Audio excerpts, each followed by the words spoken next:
Everyone, I'm Neha, and welcome back to another episode of Wired Up. On today's episode, I'm chatting with the hosts of Get the Check podcast, Priya Kamdar, Anika Mirza, and Maya Shah. Get the Check is a tech podcast with over 12,000 followers on TikTok that discusses the latest tech news and features insightful conversations with emerging tech leaders. And all three of the hosts come from strong backgrounds in tech and product, and every Wednesday they break down the biggest stories in AI, business, and startups. Today, we're diving into Priya, Anika, and Maya's journeys, the behind the scenes of Get the Check, and what it's like building a podcast at the intersection of media and technology. So, without further ado, let's get into it. Hi, guys. How are you? Good. How Hey. are you? Thank you for having Um, us. yeah, of course. I'm so excited to kind of like delve into your personal journeys and like why you started Get the Check and all the nitty-gritty like that. So the first topic I kind of wanted to get into is your own personal journeys in the realm of technology and or product. I know each of you have different backgrounds in terms of what you studied in college and what your initial jobs were. So I'd love to hear more about how your journeys all kind of led back to tech, but we'll get into the specifics of that soon. I just first wanted to know, how did you guys initially become interested in the field? Maya, you can start. Yeah, so I have always grown up around Silicon Valley. I grew up in the Bay Area. My dad did a startup. My mom's always been in hardware. And so I've just been naturally surrounded by it and I wasn't really sure I wanted to do it. So I actually went to college for like banking or trading. Like I studied business and that was like my ideal career coming out of college. But then once I was there, being at CMU, like a lot of people cared about tech there as well. And so I saw like the similar passion and the students there to those that I met in the Bay Area, like my high school Hmm. friends. And then I took computer science classes and just tried to like see if I wanted to do like a CS minor. And then at some point, like I just found all of those classes being way more interesting than my business Hmm. classes.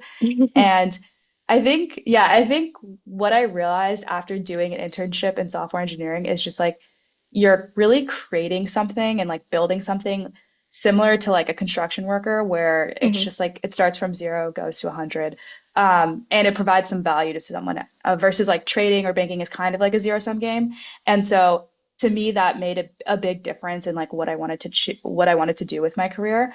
And then also it's just like another version of problem solving, which I feel like is a very creative type of like it's another like problem solving to me is like a very creative is a big creative outlet. And so honestly, like when doing my software engineering internships, I was always having fun. And so it just like made me think that the natural next step was to be an engineer. And then moving into SF, I just realized I love startups. Like it's just Hmm. so thrilling. But yeah. Hmm. Yeah, that's super interesting. And I really like that you kind of were able to kind of give yourself grace with exploring different fields like business or finance as well as technology, but you kind of like ended up still kind of siding with tech in that way. But yeah, what about you, Priya? Yeah, I think unlike Maya, I wasn't surrounded by it growing up. I grew up in Hmm. Orange County, and I would say there isn't as much of a tech scene over there. But then Hmm. I went to Berkeley for college, and so you hear like computer science, and I originally went in industrial engineering, but I was always interested in exploring computer science. So I would take like Hmm. the intro classes and kind of surround myself with that environment. And so I Hmm. think that's how I first got introduced to it. And I Hmm. really enjoyed a lot of like the data science aspects of computer science. And so my freshman year internship, I ended up doing a data science internship. And Hmm. I would say that from there, I kind of explored different paths. So every summer I tried something different. I started out doing data science internship and then I did software engineering TPM and ultimately landed in like a product role. And so I think being able to explore all the different avenues in tech made me find Hmm. like where it was like most interesting to me. And I think that I liked the intersection of like strategy in Hmm. a technical space, and also like working with engineering because I had that technical background. And so I would say that honestly, similar to Maya, just exploring the different avenues that you can go down in tech led me to like what I ultimately found that I really enjoyed. Yeah, for sure. That's really interesting to see like how you kind of pivoted from like core tech to kind of product in that way. And then what about you, Anika? Yeah, I think similar to Priya, I didn't grow up around tech. Probably even less so. Like I wasn't even in California. I was in the Midwest. And in high school and stuff, I was really interested in like current events and the news and politics and like what was going on in the world. And then when I got to Berkeley, like a lot of the people I knew in debate, like they'd all done consulting after. And so I was like, oh, Mhm. like that seems like a like good way to like, make money out of college, but still like be doing things I was interested in. And so I just like really wanted to get into consulting club and Hmm. at Berkeley they're like kind of competitive. And so I remember I was just like applying to all of them like willy-nilly, like not caring at all like what they focused on. And one of them focused on tech and I was like, whatever, I'll just like apply anyways. And I actually remember the question it asked, which was like, what's a tech company you'd invest in? And I knew so little about tech that that like stumped Uh, me beyond belief, and I made my like high school ex-boyfriend like help me write the answer to it because I literally didn't wait. know the company. And anyways, somehow I got in, and then once I was like in the club, the first company we ever worked for was actually Figma, which is like super full circle because they literally IPO'd like a Yeah. few years ago. Um, and Priya was on the team too, and I think like when we were working at Figma, which was like I think at the time like Series B or C, I realized like there's a lot of work at a tech company beyond like product and software engineering. Like there's a lot of work for like business oriented people and more like operations type of work because that is the type of work we were doing. Like we were doing a lot of like product research, like different Hmm. types of analysis that was really like non-technical but still like value additive. And so I think Hmm. that was like the first time I could see myself at a tech company because I knew I didn't want to do like engineering. And Hmm. then I did do consulting after grad, and then like after that, ended up at a startup. Yeah, wait, that makes sense. So that's a really funny story about how you got into your consulting club. But I guess in terms of why specifically did you take an interest in technology, like consulting over other ones, even post grad, I guess? Yeah, honestly, I think like I've always loved current events and I knew I Hmm. wanted to do something with that. And then I think like in college when I was like working with tech companies, I started to realize like the future of the world literally lies in tech and like all the things that change like day to day, a lot of Hmm. it is tied back to technology. And so that made it way more interesting to me. And I think like maybe when I was younger, I took more of an interest in the companies that were like in my face, like makeup companies that I used, Hmm. or, like consumer companies. And then like once I kind of started looking at companies from more of an analysis perspective, I was like, oh, it's a way more interesting to me, like some of the products in like the tech world. And so Hmm. I think that was pretty much how. And then part of it was also just like Berkeley and SF. Like I feel like your surroundings shape you a lot. And so like after college, I was at Bain SF and like Bain basically doesn't travel. So all your cases Hmm. are local. And so Hmm. my cases were literally like companies whose offices were like within a mile radius, like maybe even the same hmm building. So that was just a lot of what we worked on, and it was very cool. And it was like my friends were working at those companies, I was consulting for those companies, and it was just kind of like the world I was in. Whereas I think if I maybe I'd been in a different part of the world, like I don't think I would have been as likely to gravitate towards it as like someone like Maya might have been. Yeah, that makes a lot of sense. And then yeah, I guess you did bring up the Figma IPO, which I was going to ask you a question about, but yeah, Priya and you both worked at Figma, so I was wondering how you felt about its IPO today. Like, do you have any specific feelings about that, or like, I guess even for our younger listeners, maybe you could describe what an IPO is and how that's relevant to the company. But yeah. Yeah, I wish I had gotten allocated more shares, is what I wish, because they did amazing at their IPO. Yeah. But yeah, an IPO is basically like an initial public offering. And so companies raise money over time. They do these different fundraising rounds. And then I would say a lot of companies' goals is to ultimately enter the public market. And so that's being traded on like the stock exchange and letting anyone basically participate in that fundraising by owning shares in the company. And so I Mhm. think Figma has been working on this for so long. I know there's all the stories about how it took like 4 years to even get to their first product. And then from there, like they have had explosive growth. And Mhm. so, yeah, after all of that today, they IPO'd. I think they were originally priced at $33 Yeah. today and closed out. I think after hours, they were at like 130 or 140. Yeah. So, Which is super crazy. successful IPO, especially after like the last like 1 to 2 years where we Mhm. haven't seen as many tech companies IPO. So, I think it's like a really good signal. Yeah, for sure. I agree with that completely. I guess now we're gonna just dive more into the specifics of your own personal stories. So I guess we'll start with Maya. You studied computer science at CMU and you had a couple different experiences at different companies and specifically like software engineering roles. I was wondering what was your favorite experience maybe, where you thought you learned the most or where you enjoyed the work you did the most, and what's your lifestyle and what do you think about the industry now? Yeah. I guess question back to you when you ask about like my favorite story, is it like during my college time or during like my internships or like even post grad? I guess either and or both, I guess. Maybe what was more useful for you to learn about like what you liked in college and then what's more useful to you now, I guess, as well. Yeah, so actually, my first freshman year internship, I didn't really know like what I wanted to be doing, and so I got connected to like this really, really young startup, and I didn't actually know how young of a startup they were until I started my first day, and I walked into the office and I only saw two Mhm. people, and I was like, oh, I guess like more people will come in, and then I realized, no, I'm the third person, and so I was like their little software engineer. And for those unfamiliar with Git, Git is like the way that you version control code. And so I literally learned Git that first day Mhm. because I had never like written any sort of production code in my entire life. And so that was really, really life changing as an experience because, when you're working on a product that has not had any customers, you're just building anything that you can build at that point. Like you're just trying to get some minimal viable product or what they call MVP of like some working solution. And so it really taught me how to be super okay with like ambiguity and be okay with like not knowing what to do next because it's like there's so many different directions you can look in. So I think that internship like showed me like how to like flex into a bunch of roles and that like software engineering didn't have to be this like thing where you just wrote code. Like I remember there were a ton of other tasks that I did as the intern. Um, Beyond just like writing code. And so that's when I learned I really liked startups. And then I had interned at Meta, I think my junior year, and it was like the complete opposite thing. I was stuck in Mhm. onboarding for 2 weeks. I hadn't written a single line of code for like a very long time, and then finally I did it. And then, as you know, like the internship's over.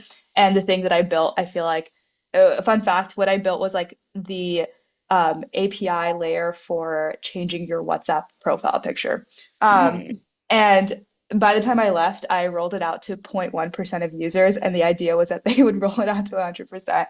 And so it was just like two different types of problem. Like one was like no Mhm. customers, but you built the entire thing, and then the other one was like you built this like really tiny thing that like would scale to like the entire like population. And so from that, I would say it really gave me a good perspective on like what I wanted to do next. And I personally really loved the startup experience and then continue that post grad. But yeah.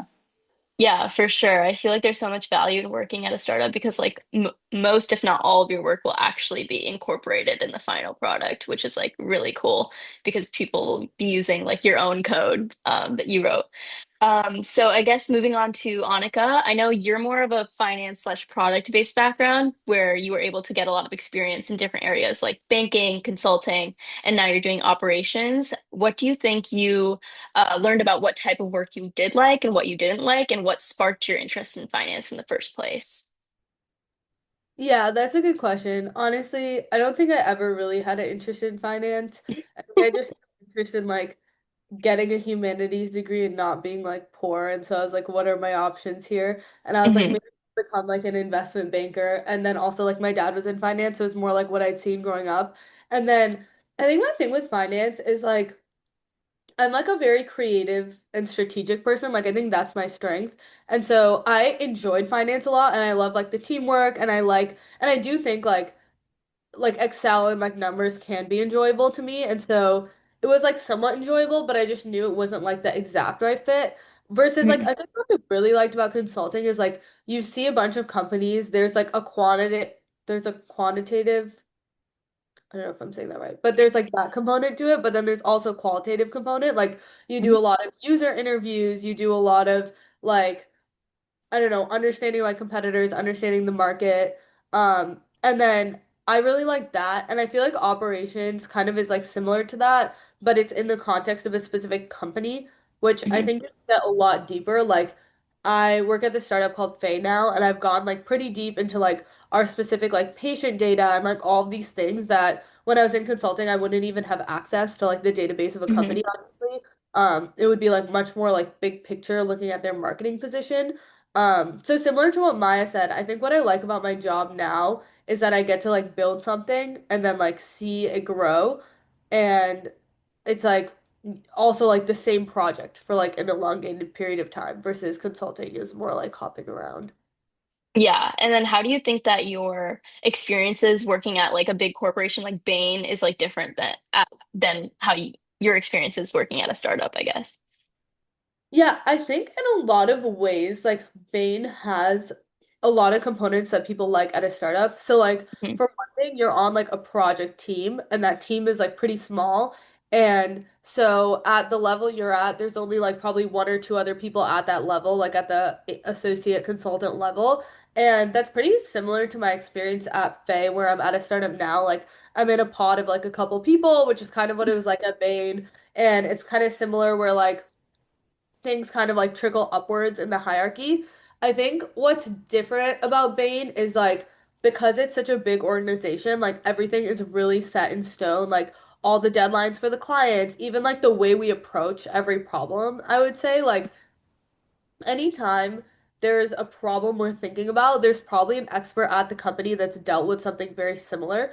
Versus now at Faye, like there's some problems we have that like it is possible like no company has ever had because we're in like a space that's like never been we're in like the nutrition telehealth space that's like never been cracked before. Like we have competitors, but like they're they're like as many years old as we are, and so it's like the first time people are like billing for certain services and like doing all of these things. So some of the problems I feel like are very net new, and in that way, like I can kind of like be a part of forging the path forward or like how we think about it. Yeah, for sure. That makes sense. And then Priya, so you initially worked in more technical roles like software engineering or like data and analytics, but now you're doing more product management stuff. What did your journey look like in deciding what you wanted to do and like why you made that transition, why you enjoy product more, and what are kind of the pros and cons of like having more of a product facing role? And also for our younger viewers, what's the distinction between the two, I guess, if you could give a brief description. Yeah, definitely.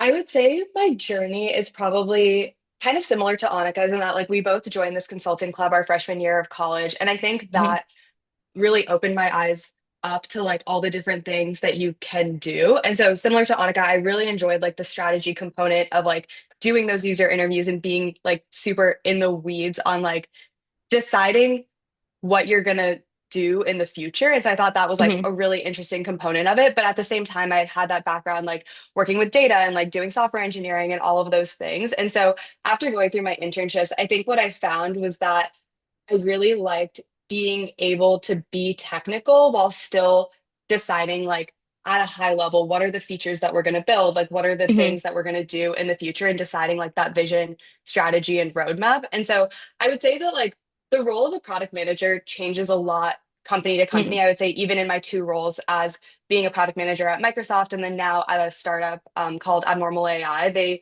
vary significantly, but you Mhm. basically have a team of engineers, you have a product manager, you usually have a designer, marketing, legal, all of the different people that you work with.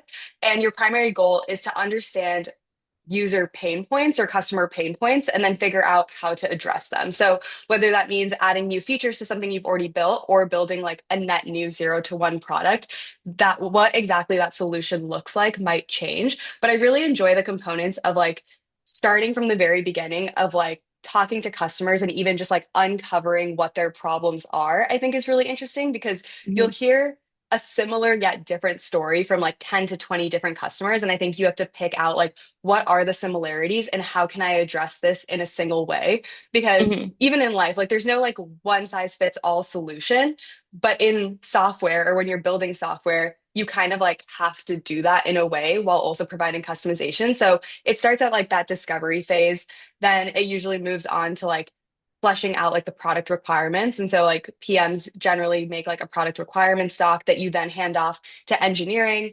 And from there, you kind of go through the execution lifestyle cycle, you go to marketing, you go through legal, you go through all of these different things. And so something I really like about being a product manager that I didn't feel like I got in the role of like data science or software engineering is that I get to see it through that entire life cycle. And I might be working on multiple products. So I'm probably in like a different part of the product life cycle for each of those products. And so because of that, every day looks super different and like feels super different. So it kind of feels like sometimes I'm really leaning into the marketing side of things, and other times I'm doing like 10 customer calls in a single day. And so I like the variability of the role. And I also like being able to determine like what that future roadmap is. And so I think it's like the perfect blend in my mind of the elements I liked about consulting, but also the elements of like you still need strong data foundations of like backing your decisions with both like qualitative and quantitative data, kind of like Anika was saying. You need like both of those components to back it. And you also need to be able to speak to your engineers. So you need like some element of having that like technical background as well. So in my opinion, I think it's like the perfect blend of all of those things. And that's why I've like continued to like stay in the product role. Yeah, for sure. That's like super cool because it's like super versatile with like meeting different people on different teams and collaborating with like other people. But people often say like sometimes being a PM can be more stressful than just being an engineer because you're kind of have to deal with different teams, different people, different problems. Do you kind of agree with that stance or you kind of enjoy even if that is like the case, I guess? Yeah, I think like every role has its challenges. And I think that like the most important thing to figure out when you're deciding like what you want to do with your career is like playing to your strengths. And I think like something I found was that the things that I found challenging as a part of like software engineering would make me like want to throw my computer like off my bed. I'd be like, what am I doing right now? I like can't solve this Mhm, problem. I'm like sitting here trying to figure this out. And so I think like I quickly found that that wasn't necessarily my strong suit. And I think mhm, that like more of the figuring out like communicating with people and like dealing with those different types of people is something that's like more up my alley. And I prefer to be in those situations. And I think that like you have like a lot of different tools that you can use in any situation and like any challenge you face. But I think that with product management, I enjoy the challenges more. And I think that's like mhm. something important in general in your career is that you should enjoy the challenges that you face because otherwise you're just making your own life more difficult if you're like facing these problems and you also don't think that they're like interesting problems or things that you like want to go out there and solve. And so I think that that was another thing that led me to like knowing that product management was like the right place was that like I really enjoyed like the good parts of it, but I also enjoyed like facing the challenges of it. Yeah, for sure. Like I agree that I feel like work is work, but there's definitely like enjoyable work and work that just makes you want to like beat your head into a wall. So that Yeah, makes yeah. And sense. I think like playing to your strengths in general is like really important. Yeah, yeah.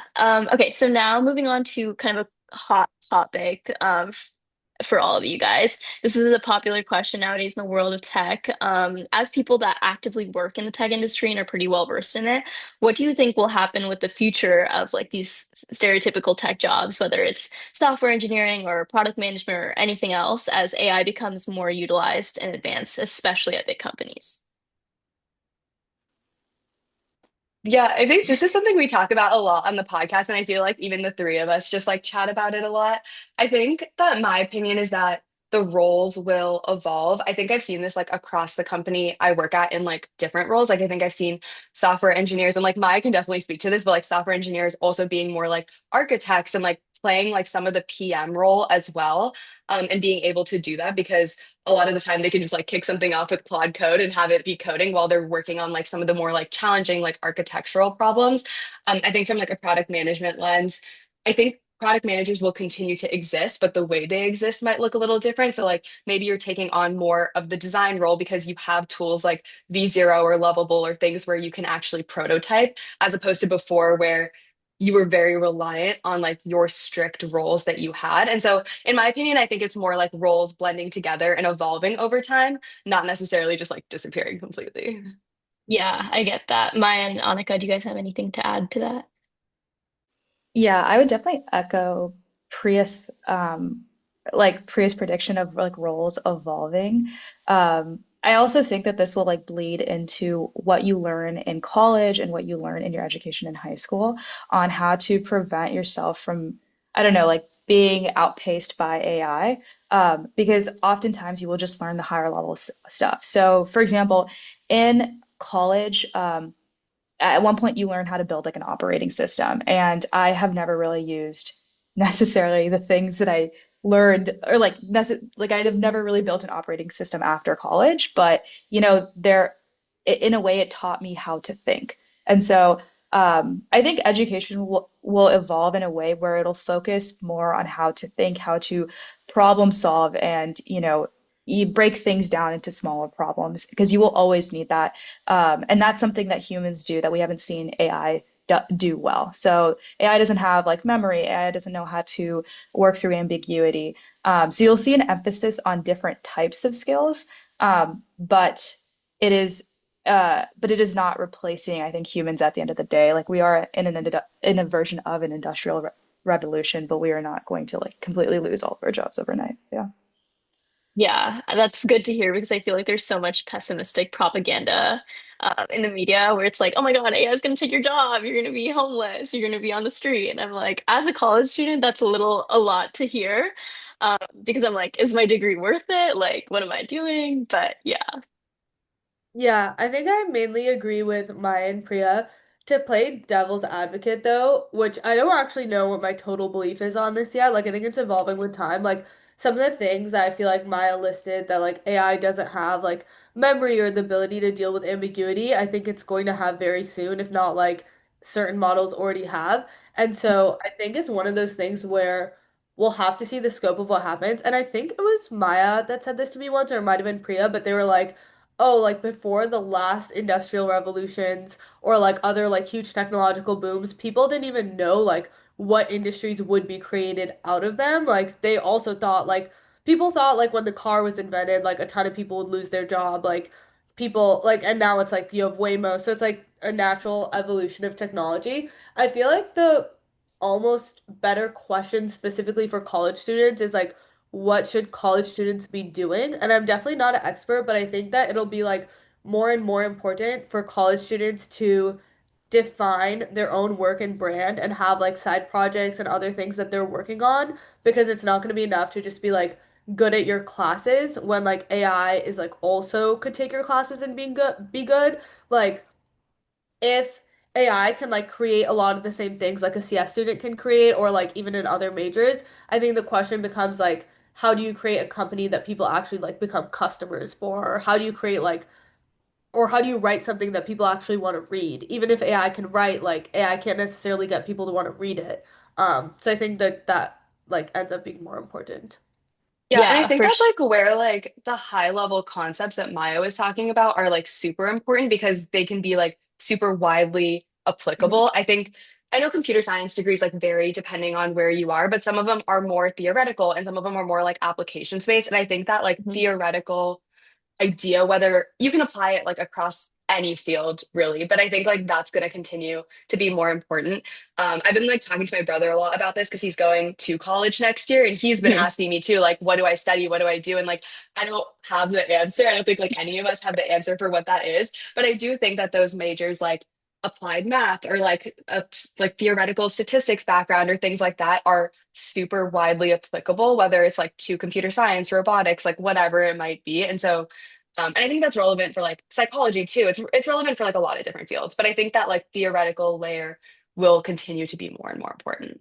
Yeah, because I feel like the basis of knowledge is obviously very widespread and can be applicable to everything. So yeah, definitely like theoretical knowledge is useful in that way. And I also do think I agree with Anika that like maybe becoming more of like an entrepreneurial person will be where you bring value in like the world of AI because that's where you're presenting new ideas in that way, instead of like just doing a job, I guess, or just doing a task. So yeah, I kind of see that vision, I guess. Now, a question for all three of you, I guess, what are your professional goals for the future? Where do you guys see yourselves in the future? Or like, I don't know, do you guys have any sort of like long-term, short-term goals in that way? Do you see yourself staying in the roles that you're in or potentially pivoting to something else? I guess I can take this first. Yeah, there's like many things that I feel like I can do after being a software engineer, and that could be like, maybe following Priya and going into product management, or maybe going into more like just like strategy-based roles, or staying as an engineer, or going into management. But even outside of that, then there's like, okay, maybe I want to go and start my own company and be a founder. Maybe I want to be in VC. So these are all like possibilities that I have thought of a lot, and I actually just like don't really have an answer. Mhm. My answer, at least like for the next like 2 to 3 years, is just like continuing to build things in any way capacity that I can. Um, and and then I think there's another side of it where it's also like where do I want to take my career? Right now it's in fintech. Maybe there's an industry that I might want to pivot to. And again, I don't really have these answers, but Mhm. I would say like luckily starting as a software engineer in tech, there are so many different ways you can take like different paths that you can take. Like I've talked to many of my friends about this who have like started as an IC and gone to management or switched, some people like go and just become like business owners. Mhm. And like and so I guess like the world is your oyster. Mhm.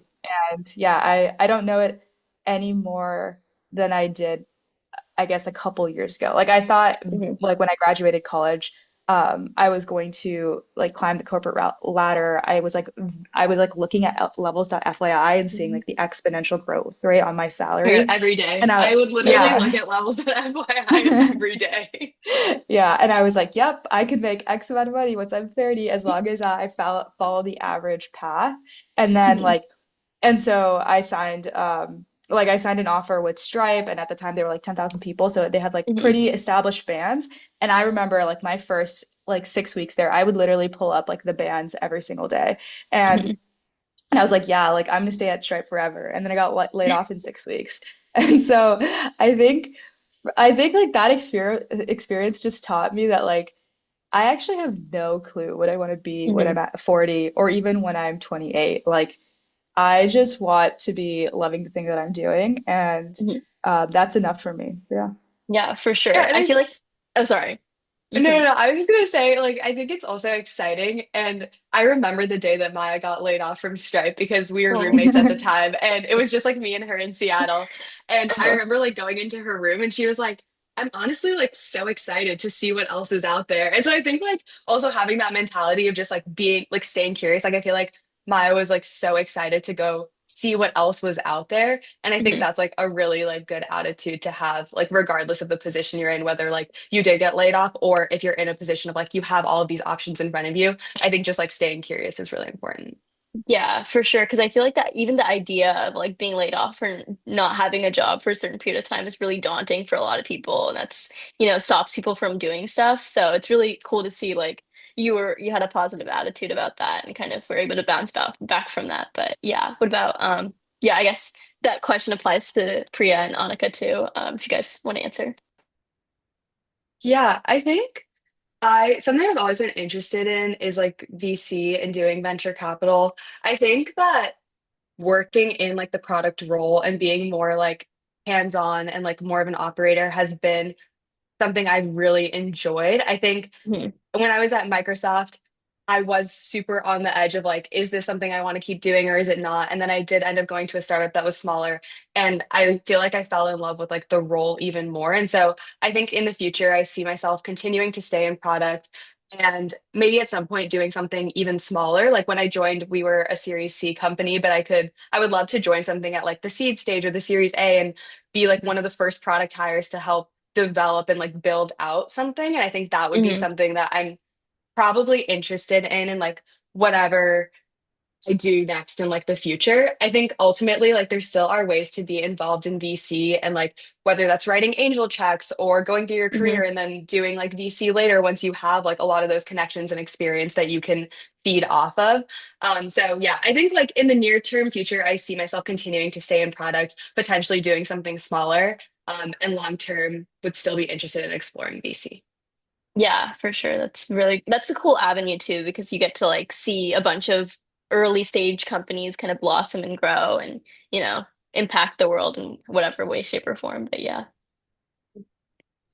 Yeah, I feel like I have always been bad at like a 5-year plan or something, so I just I've never had one.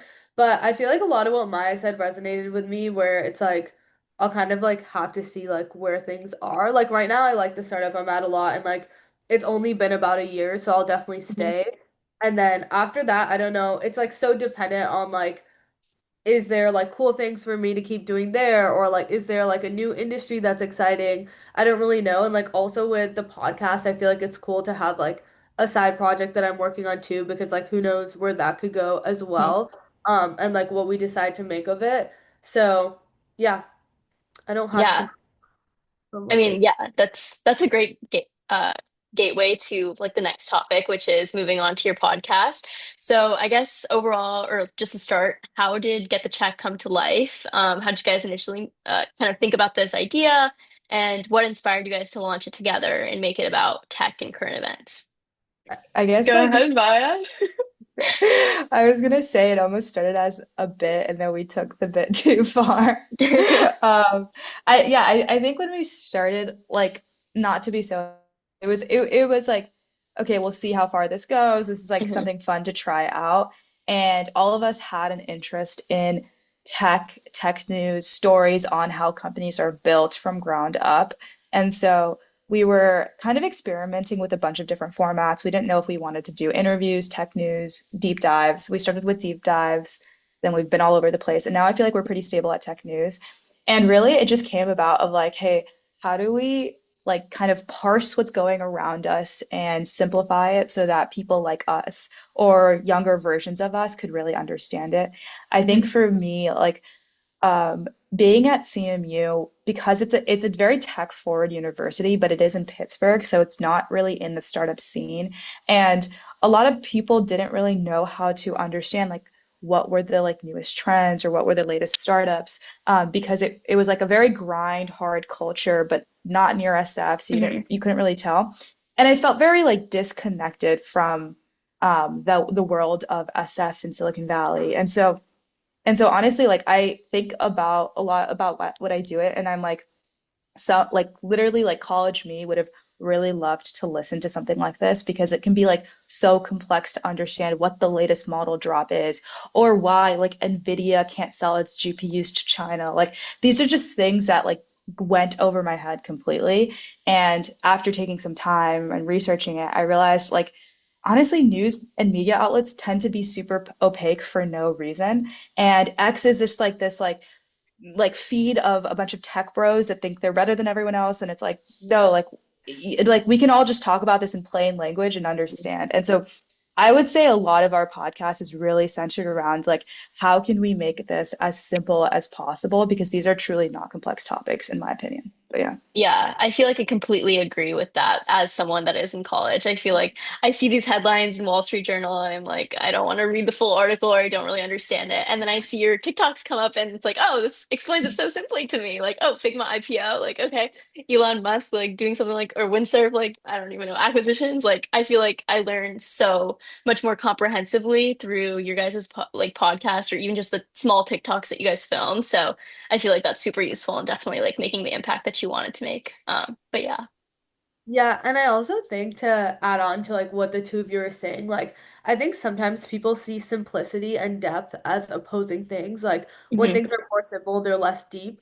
But I think it was actually also very important to us to go very deep, but keep it simple. Like a lot of times we'll talk about like very complex AI topics and like to your point, like the Wall Street Journal article, like you see, we definitely read that, but then we like read people's Substacks on it. We read like research papers on it. We have to go like so much deeper than like the headline Hmm. article, obviously, because we're like researching these things. Hmm.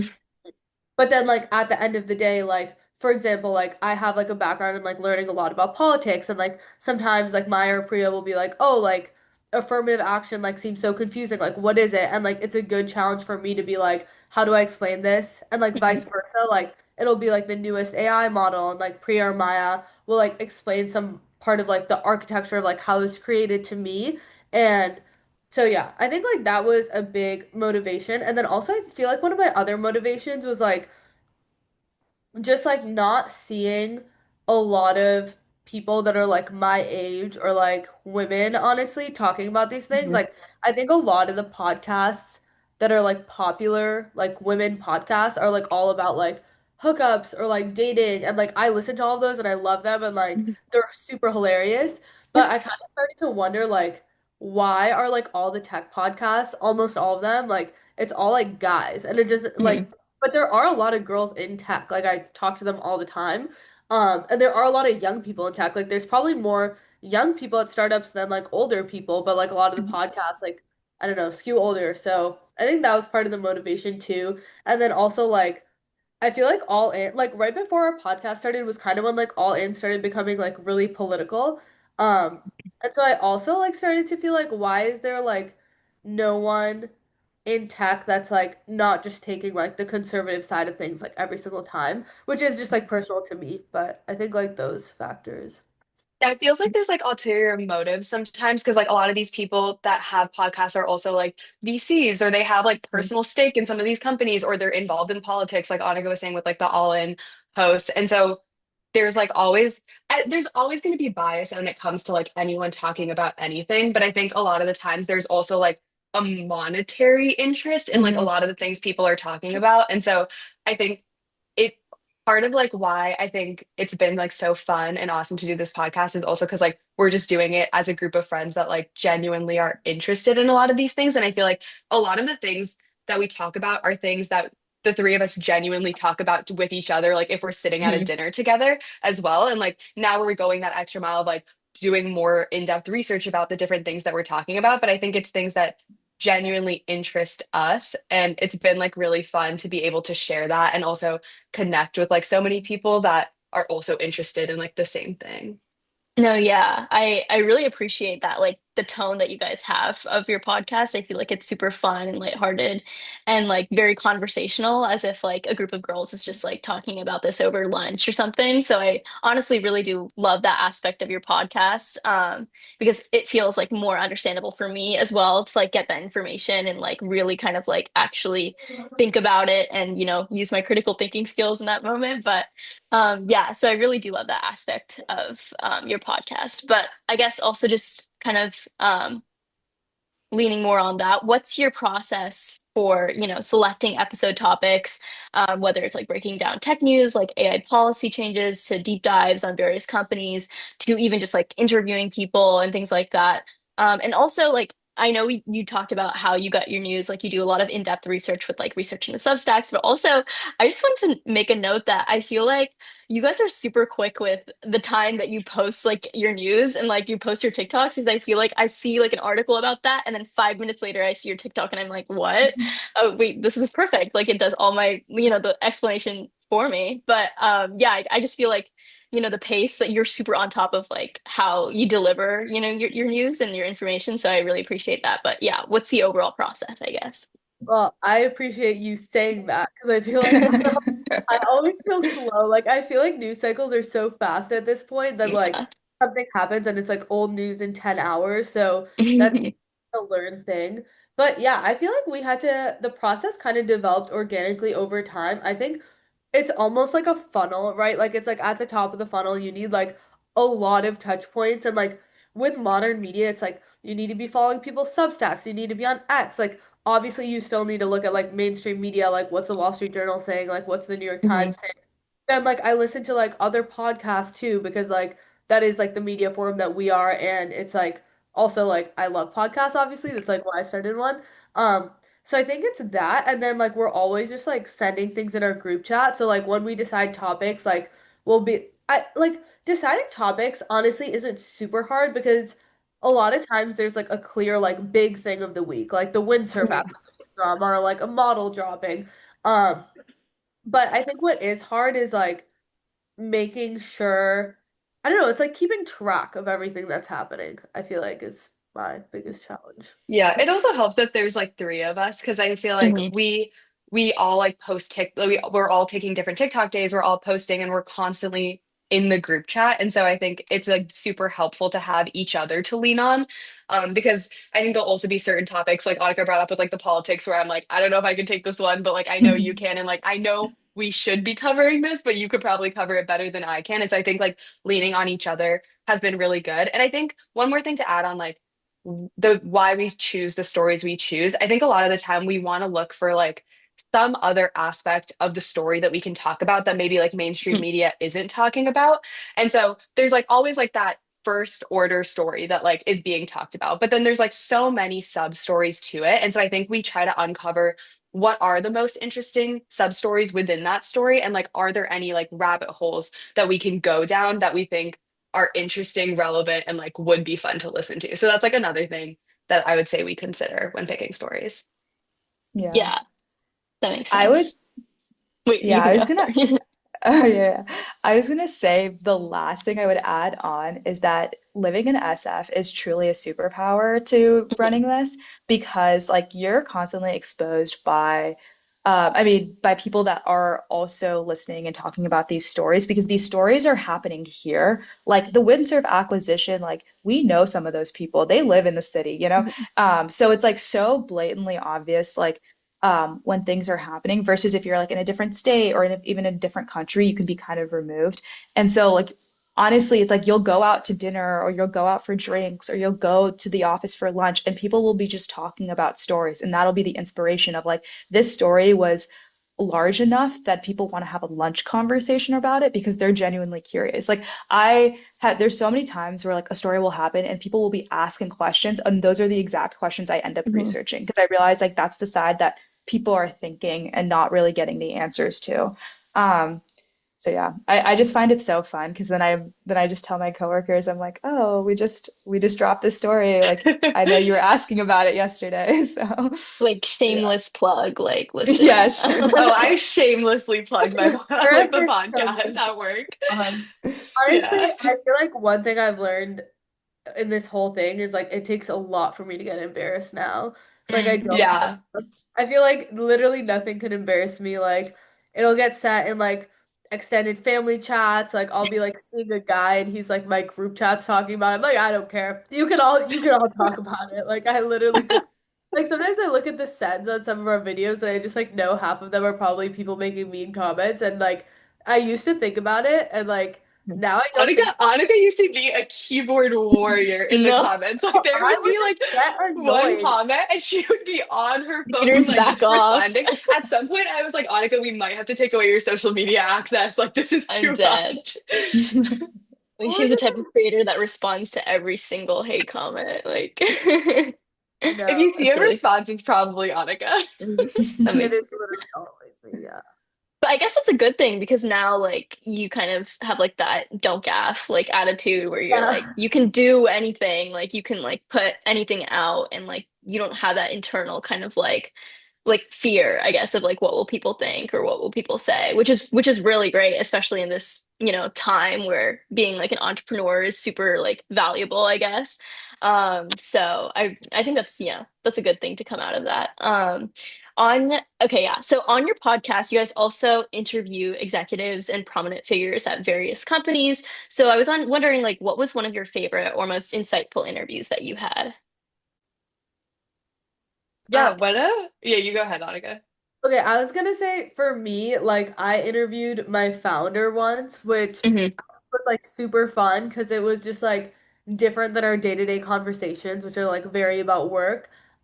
His name is Sammy, and he's like really passionate about the business. He also has like a really funny personality, and I think that that podcast was special to me because like when I remember like when we first started this and we were like thinking about interviewers, obviously our founders like all came to mind because like obviously that's like an easy person, not an easy person to get, but an easy person to ask, right? Hmm. And at the time, like all of us were like, yeah, like we can't, like we're like way too small, like we're figuring it Hmm. out. And then, like some months go by and we're like thinking like maybe at some point we can ask, but like none of us have asked still, I don't think.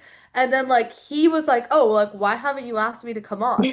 I was like, he was like, I've been waiting. And I was like, wait, you want to come on? And so like I think that was cool. Like in the same way that like even doing this podcast is cool because you're like the first person that's like asked us to do a podcast where we're like being interviewed. So I think like that one was like kind of a full circle moment for me, I felt. Yeah. I mean, I think it's really special to like learn about you guys individually as well. It's like what you guys about on your podcast because, everyone's story is unique and the journey, especially in tech, is very interesting to hear, especially in this day and age. So, yeah, but I guess also drawing on that, what do you think is like probably the best thing that's come out of your podcast so far? Ooh, that's a good question. Um, honestly, like for me, I look back at like what I knew and understood about the world prior to starting and what I know and understand about the world now. And I feel like it's just like I I think I like I knew 1% of what I know now. And so I Mhm. just love the fact that I've like learned so much doing this, regardless of how many followers, comments, likes that we get. Like it's at the end of the day, like I notice that I like when I make a TikTok and that TikTok taught me, like me in the process of making that TikTok, I've learned a lot. Like I am so much more happier than when I kind of like film a random TikTok in out of a rush and just kind of Hmm. summarize something that I like slightly know. And I've noticed like there'll be TikToks that like that and they just like sometimes will do extremely well and I won't feel anything from it. Hmm. And so at the end of the day, for me, it just comes down to just sharing the stories that I truly, truly care about. And I try to stay true to that, I guess. Yeah. Yeah, for Yeah. me, I would say that it's really nice to have like a passion project again, because I Hmm. feel like work is work and like I really enjoy my job and all of that, but I think it's like there's like something special about like building something on your own that you are really passionate about, and it's like no one else is going to put in the effort, and like this isn't going to go on unless like the three of us like Hmm. keep working on it and like keep investing our time in it and like doing all of that. And I kind of felt that way a little bit with like our consulting club in college, because you have like school and then you have something Hmm. that you like really enjoy doing and you're doing it with your friends, and there's like an impact that you're having on it. And I feel like that's come back, like that part of my life has come back a little bit Hmm. more with doing this. And it's something where I don't mind like staying up late and like working on it, because it's like something that I really care about and I'm really passionate about. And so I think that that has been really nice to have. Yeah, because it's like your baby. Like you Yeah, foster it it and you is. kind of grow it, which is nice. Yeah. Yeah, I agree a lot with what Maya and Priya said. I feel like before the podcast, there'd be like nights where I'd just like go out in SF, but like I didn't want to go out, or like I would just be like watching a TV show. And like I still like love doing those things, but I feel like now there's like something that I'm like genuinely enjoy working on, and it's like mine and my friends, which is like so special. And then I think the one other thing is like I feel like we've just met a lot of cool people, whether it's like people we're interviewing, like random like I feel like a few creators that like I followed for a long time on social media will like reach out and be like, "Oh, like it's so cool what you guys are doing." And I'm like, "Oh my God, I saw like what you're doing is so cool for like yours." Um so yeah, and I also think just like what Maya said, like I feel like I better understand the world around me. Hmm. It's like invaluable. Like you can't even understand the value that that has until like down the line, honestly. Yeah, because I feel like the work that you guys do is not just like dilly-dally like girl stuff. It's also like serious like educational stuff, which like makes you better at your own jobs or your own, professional development and career, which is obviously very useful. But yeah, for sure. So I guess my next question was, where do you guys see Get the Check going? Do you guys have any future plans, like, or just kind of keep going at your pace with the current types of episodes that you're pushing and the current TikToks you're making and things like that? Feel like we have so many ideas of like things we want to do and like avenues we want to go down. Like I think Mhm. all of us are interested in like we've talked about like angel investing. We want to like Mhm. host more events and like do more community events. And I feel like that's Mhm. something that like we really want to like get into like doing more. Mhm. Um doing like live podcast recordings. I don't know. I feel like there's Yeah. Anika and Maya, you can also speak to it, but we have like so many ideas and like goals for things we want to do with Get the Check. Yeah, I agree. I feel like we want to like keep growing what we already have and then like start to partner with brands and like start to do more events. And yeah, it's cool. Like I feel like at some point like we could even like have like a company associated with it. Like there's like so many Hmm. things that it could be. So, yeah, no like super concrete things. Besides the fact that we definitely like I guess in the short term we're getting like official cameras. A lot of people recently have how we record it, and when I say it's on my phone, they're like, "Oh, I had no idea." And I'm like, "Okay, I guess like at least it's good that no one was noticing that." But official cameras coming soon. Wait, yeah, Big for us. Big for I us. thought, yeah, wait, I thought you had like a bunch of equipment, like the huge lighting and stuff. So I thought you guys had that. Yeah, yeah, yeah. We do have a Mhm. lot of equipment because you kind of like need it, and that Yeah. was a struggle to figure out what we needed. It was But a struggle, yeah. past We went that, through like a lot of iterations of like different mics, different setups, like the Yeah. whole thing. it's so Yeah. funny. Honestly, like something really cool is I was looking back on our like old stuff recently because I was trying to find something in our Descript, which is the software we use, and was seeing like episode 5, take 3, and I was like, Mhm. take 3, and we were recording the same episode 3 times. It sounded so idiotic the first 2 times. and or not even idiotic, but just like, well, honestly, I would like listen to it and I was like, this is unlistenable. Like, what were we saying? And so like I feel like today when we like record a podcast, like the last one we Mhm. recorded, I don't feel like, oh, we were so like well spoken, blah blah blah. Like Mhm. obviously those thoughts don't come to my mind. But then I listen to what we used to sound like and I'm like, wow, like it actually Come is so like, far. you know, we've come so far, yeah. Yeah, every once in a while, like our friends who have been listening since the beginning will like make a little comment about Mhm. the difference and we'll be like, wait, what? And then it just like shocks you.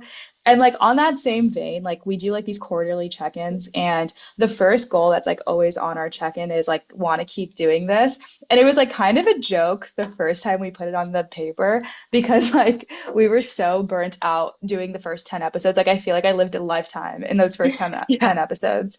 And and like to be and like But yes, as stop. big as our dreams get, it's like at the end of the day, creating a very sustainable schedule for ourselves to be able to push content at the rate we do is really important. Like like you said, like we're parsing so many newses, we're churning out TikToks, we're churning out episodes, and we have full-time jobs. And I think what stays true to us is like putting it always keeping it in a place that we feel like we're pushing out things that we really really care about, but we're not like burning ourselves out to the point where we can't do the next episode. um, like this one week we literally fought tooth and nail to be able to push out an episode. We were all traveling to New York for some reason. We like Mhm. packed a suitcase worth of like so many things just to record an episode in New York. And Huh. in the end, it like didn't happen. And we were like, it's okay. Like Yeah. sometimes it doesn't go well. And being able to pick yourself up after those failures, I think, is a really big deal. Mhm. Yeah. I do think like Yeah. no one's asking for our advice or my advice, but one of my takeaways, like to what Maya said, is like the importance of consistency in anything you do. And I think I struggle with this. Like I kind of like get distracted by things. And I think like why I've been able to be consistent is because I'm doing it with two other people. So like you can't really like not do something when like everyone's doing it together. And it's almost like I feel like I ha hold myself to a higher standard when like other people depend on me, obviously. But I think like even in those situations like what Maya described where like an episode got canceled, like we had nowhere to record, like we somehow like still got an episode out that week. Like we almost never miss an episode, like regardless of whatever. Like we could be sick, like we like Mhm. somehow we'll always do it. And I actually think that that like discipline has helped a lot. And I feel like if anything I do in life, like from now on, that's like definitely been a takeaway from for me at least. Yeah, that's like a super important skill to have. But it's really good that you like have two other people to like hold you accountable and like keep pushing stuff out and keep going, which I really appreciate. But yeah. I guess as a final kind of question to wrap things up, what advice do you guys have for listeners, especially women pursuing careers in, tech or product or want to get into this industry about navigating like early stage roles or starting their own side hustles like a podcast? I would say, like, from a more career perspective, I think something that I've learned is to like let your personality like shine in like any situation that you're in. I think like a lot of the time it like is nerve-wracking like starting a new job or like going into the workforce or like even just like going to an event or something like that where you don't know anyone. And I think like a lot of the times you think you need to like act a certain way or like fit within like some certain box of like what corporate America looks like. And I think something I've learned is that like incorporating your personality. Obviously, there's like it is like maybe a workplace or something like that where there's like rule like unspoken rules. But I think that Mhm. like letting your personality shine in situations like that and just like building human connections like one on one, because I feel like if you're not fully being yourself, then it's also difficult to like build connections with other people. And I think that like the little things go a long way in corporate America. And I think that like showing more of your personality is like really important. And I think that's something that like I've learned over time to like just kind of be myself. And people say that all the time, but I think sometimes it gets like lost. And Mhm. that's just like something to keep in the back of your mind is that at the end of the day, like everyone just wants to like have other friends in the workplace and like be able to talk normally with other people. And so I think just like remembering that is really important. Yeah, for sure. I think that's also really important. Maya, Anika, any other advice from you too? Yeah, I think my biggest advice, like especially to young women, is to just like ask for things. 'Cause, like on average, men are asking for things all the time, and then they get Hmm. most of it because they're asking. And I feel like women like really underestimate themselves. So part of it is like sure, like maybe you're negotiating a raise or something, but then even just like jobs, like I remember like one of my friends a couple years was telling me that she like wasn't applying to jobs that she like didn't think that she wasn't meeting like every qualification. And Hmm. I was like that should not be like your filter. Like anything that's like remotely you could do, you should definitely apply if you're interested. And so I think yeah, just like having that attitude that you can do anything and then it kind of gets like manifested for yourself in a way. Yeah, I think that's like really important because I do think that we as women tend to underestimate ourselves and kind of like, you know, downplay like what we can do and what we can contribute. So, especially in like today's world, I think it's more and more important to just, be stupid and ask those questions and, just reach for whatever you can. So yeah, that's super important. Yeah. Yeah, I would say like mistakes are a sign of growth. And I think I harp on mistakes that I make like pretty often. Or I don't like to fail in front of people. I don't like to make the wrong choice. But then to be honest, the more you fail, like the more you grow. And it's like such a niche saying, but it's like what I've like realized is like how you create value in this world. Like um there's this like book, I forgot what it's called, but it basically talks about how like there's a difference between like living a life of just pure happiness versus living a life Mhm. of creating value, and you can choose which one you want. And like for example, like you could be a monk and you can just live it for yourself and meditate the entire time, but you're not necessarily actually adding value to the world. Or you can like be a doctor and save lives, and like that's going to be a very hard life. And so you have to make that choice when you're young of like what you want to do. Um, and so, yeah, like I want to help people. I want to create value. And part of doing this podcast is like, sharing my thoughts for the world. And during that process, it feels very hard. It feels like Mhm. we've recorded episodes where I'm like, shoot, I've said the wrong thing. I have to cut it Mhm. out. Or, we like someone corrects us and that feels really bad. But at the end of the day, we put something out there. Mhm. And that person didn't. So, it's just like one of those things you have to get over in order to succeed. But yeah. Yeah, yeah, I get that. I guess also drawing on that, are you guys all very like content with where you guys are today? I mean, obviously, I feel like you guys should be. You guys are super accomplished and, you're doing a bunch of cool stuff. But do you guys ever have instances where you kind of like wish you chose a different path or, regret some things or kind of like, I don't know, like think about how the grass is greener on the other side or something like that? Yeah, I feel like all the time. Like I think like no matter like at any point in my life, there will always be someone where I'm like, oh, I feel like I should be doing that instead. Hmm. And honestly, that's something I probably have felt even more since doing the podcast because like now that I have my own like project that we're working on, like there's always another thing that we could be doing better at. There's like so many different like social medias that you could be like growing on. But I think like part of things is just like being also remembering to be like grateful where you are. Like I think I spend a lot of time like focusing on that. Yeah, for sure. That makes sense. What about you, Priya? Any thoughts on that? Yeah, I mean, I think that